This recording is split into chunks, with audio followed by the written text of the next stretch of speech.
இந்த உலகத்திலேயே மிகப்பெரிய ஆயுதம் எது தெரியுமா? நம்ம விடுற கண்ணீர்.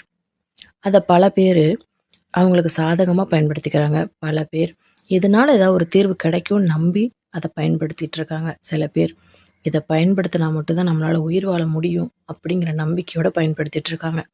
உண்மைதானே? ஆனால் என்ன காரணமானாலும் இருந்துட்டு போட்டோம். ஆனால் அந்த கண்ணீர் விடுறவங்களோட ஒரே ஒரு நம்பிக்கை என்ன தெரியுமா? ஏதோ ஒரு கை கண்டிப்பாக நம்மளை துடைக்கும் நமக்கு. ஆனால் ஆறுதலை கண்டிப்பாக கொடுக்கும். நான் இருக்கேன் அப்படிங்கிற நம்பிக்கையை நமக்காக விதைக்குங்கிற ஒரு நம்பிக்கை, ஒரு குருட்டு நம்பிக்கையோட மட்டும்தான் அந்த கண்ணீரை வெளியே விடுறாங்க. ஆனால் இங்கே பல பேர் அவள் நடிக்கிறா, அவள் இது பண்ணுறா அப்படிங்கிற மைண்ட் செட்டில் அதை விட்டுடுறோம்.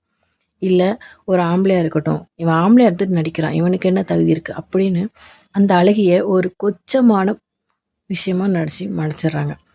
இது அவங்கள சொல்லி தப்பு கிடையாது. இங்கே பல பேர் நடிப்பில் மட்டும்தான் வாழ்ந்துட்டுருக்காங்க. அவங்க அப்படி நடிக்கிறதுனால நிஜமாகவே பாதிக்கப்பட்டவங்க அழுகும்போதும் அது நடிப்பாக மட்டுமே இந்த உலகத்தில் இருக்க பல பேருக்கு தெரியுது. ஸோ ஒரு விஷயத்த மட்டும் மறக்காதீங்க, கண்ணீருங்கிறது ரொம்ப பவர்ஃபுல்லான வெப்பன். அதை உங்களை நம்பி துடைக்க வரவங்களுக்கு நம்பிக்கையாக மட்டும் கொடுங்க.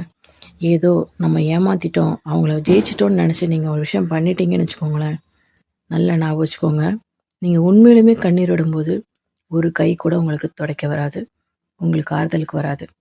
அன்றைக்கி நிஜமாகவே நீங்கள் அனாதையாக நிற்பீங்க. விடுற கண்ணீரை உண்மையாக விடுங்க. அது ரொம்ப பெரிய வெப்பன். அதை நீங்கள் யாருக்கு எதிராக பயன்படுத்தினாலும் அது உண்மையானதாக இருக்கணும்.